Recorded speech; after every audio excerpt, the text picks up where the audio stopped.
હવે મેં કાલે કોઈ ત્યાં પ્રમ દિવસે એક આ ગોપાલભાઈનો વિડીયો જોયો હતો. એક પત્રકારે ઇન્ટરવ્યૂ દેતો હતો. એટલે એવું કહેતો હતો કે ગોપાલ કાકા એમ. એટલે ભાઈ તમે તમારી જે કાંઈ આપવાળા છો ને એના કાકા બનો, બાપ બનો કે એના જે કાંઈ બનો ને એ મને કાંઈ વાંધો નથી. કારણ કે એ બધાને તો શું છે, એનો બાપે નથી ને એનો માય નથી ને બાપે કાકોય નથી. એટલે એનો તો કાકો બનીને મને વાંધો નથી.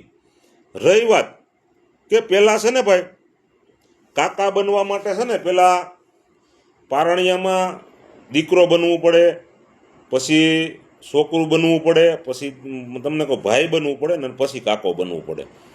બરાબર? એવા તારામાં ગુણ એ કોઈ નથી.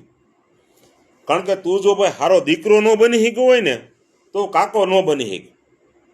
એ આ મારે આપવાળાને કહેવાનું છે કે ભાઈ જો સારો દીકરો ન બની શક્યો હોય ને તો કાકો ન બની શકે. એટલે તું મારી મર્યાદામાં ભાઈ તું રહે અને મર્યાદામાં તું બોલ.